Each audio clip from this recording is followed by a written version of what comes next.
Hi, അപ്പൊ ഇന്നൊരു അടിപൊളി സർപ്രൈസ് വീഡിയോ ആണ്. സർപ്രൈസ് കൊടുക്കണ വേറെ ആർക്കുമല്ല, ഒന്ന് എന്റെ അമ്മക്ക്, അതായത് വാച്ചമ്മക്ക്, പിന്നെ ഒന്ന് മാളുവിന്റെ അമ്മക്ക്. ഈ രണ്ടുപേർക്ക് മാളു ഒരു അടിപൊളി സർപ്രൈസ് ഒരുക്കി വെച്ചിട്ടുണ്ട്. സർപ്രൈസ് വെച്ചാൽ എനിക്ക് ഭയങ്കര സന്തോഷമായത്. അവളത് ചെയ്ത് അത്രയും എന്താ പറയണ, ഞാൻ കൂടുതൽ സംസാരിക്കുന്നില്ല, ഞാൻ സാധനം കാണിച്ചു തരാം. ആളുടെ ഇവിടെ എന്റെ തൊട്ട് മുമ്പിലുണ്ട്. അപ്പൊ നിങ്ങൾ കണ്ടിട്ട് പറ. ഇതാണ് മാളു ഉണ്ടാക്കിയ ആ ഗിഫ്റ്റ്. രണ്ടുപേർക്കും ചെടമ്പാണ് മാളു ഉണ്ടാക്കിയാണത്. എങ്ങനെയുണ്ട് കാണാൻ? എല്ലാവരും ഒന്ന് കമന്റ് ചെയ്യണേ. പിന്നെ മാളു എന്താ പറയുന്നത്? ഇത് അവര് കണ്ടിട്ടില്ല. അപ്പൊ എന്തായാലും ഞങ്ങൾ മുകളിലത്തെ റൂമിലിരുന്നാലും ഇതൊക്കെ ഉണ്ടാക്കിക്കൊണ്ടിരുന്നത്. അപ്പൊ എന്തായാലും കൊണ്ട് കാണിച്ചു നോക്കിയിട്ട് അവരുടെ ആ ഒരു എക്സ്പ്രഷൻ, അവരുടെ ആ ഒരു സന്തോഷം ഇന്നലെ കാണുമ്പോൾ എന്തായാലും സന്തോഷവും. അപ്പൊ അതൊന്ന് നമുക്ക് കാണാം, എന്നിട്ട് ബാക്കി വിശേഷങ്ങൾ പറയാം. ഓക്കെ, അപ്പൊ നടന്നോളൂ. അമ്മേ നേമേ, അമ്മക്കൊരു അടിപൊളി സർപ്രൈസ് മാളു വിഷുവായിട്ട് ഉണ്ടാക്കിയിട്ടുണ്ട്. നമ്മൾ മാളു അങ്ങനെ മാളു സർപ്രൈസ് ആയിട്ട് വരുന്നുണ്ട്. എങ്ങനെയുണ്ട്? ഇഷ്ടപ്പെട്ട നമുക്ക്? ഇത് 2 ദിവസമായിട്ട് മുകളിൽ ഇതിന്റെ പണി നടന്നിരിക്കുന്നതായിരുന്നു. അപ്പൊ ഏതാണോ ഇത് അമ്മക്ക് ഒരെണ്ണോട് ഉണ്ടാക്കിയിട്ടുണ്ട്. ഇത് മാളുവിന്റെ അമ്മക്ക്. പറ. അതല്ല, ഇത് ഞാൻ അവിടെ കൊണ്ട് കൊടുക്കണം. അമ്മക്ക് കണ്ടത് ഇഷ്ടപ്പെട്ടാ? ഇത് നമുക്ക് കളി വെക്കാനായിട്ടേ നമുക്ക് ഇവിടെ കൃഷ്ണ വെക്കാം.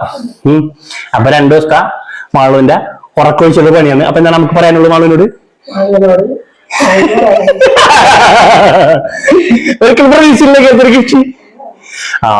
ഇനി മാളുവിന്റെ വീട്ടിലോട്ട് കൊണ്ട് കൊടുത്തിട്ട് വരട്ടെ. ഓക്കെ, ബാക്കി വിശേഷങ്ങൾ വന്നിട്ട്. അതെ, നമ്മള് മാളുവിന്റെ വീട്ടിലുണ്ട്. അന്നില്ല, അമ്മ കത്തണ്ട നോക്കാം. എവിടെ ഇവിടെ വന്നേ? അതിലൊന്നു പോയാ ദേ അമ്മക്ക് വിഷു സമ്മാനം. പല്ലൊക്കെ പറഞ്ഞില്ലേ? ചിരിക്കുന്നില്ല. അമ്മക്ക് അങ്ങനെ ഗിഫ്റ്റ്. അപ്പൊ എങ്ങനെയാണ് അമ്മ ഇഷ്ടപ്പെട്ട? അമ്മ പ്രതീക്ഷിച്ചില്ല ഇങ്ങനെ ഒരു ഗിഫ്റ്റ്. ഇപ്പൊ ഇന്നത്തെ കണിയപ്പ ഇത് വലിയ കൃഷ്ണനാണ് കൊടുത്താ. ഇത് വെക്കാൻ പറ്റില്ലെങ്കിൽ കൃഷ്ണ ഫ്രണ്ടിൽ വെച്ചാൽ മതി.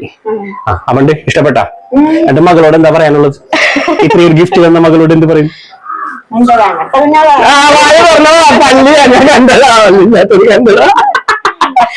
അപ്പൊ കുഞ്ഞോളെ എന്നാണ് വിളിക്കുന്നത്. മാളന്റെ വീട്ടില് എല്ലാരും വിളിക്കുന്നത് കുഞ്ഞോളെ എന്നാണ്. അതാണ് കുഞ്ഞോളെ നല്ലതാണെന്ന് പറഞ്ഞത്. പറയാൻ പാടില്ല, പറയില്ലായിരുന്നു.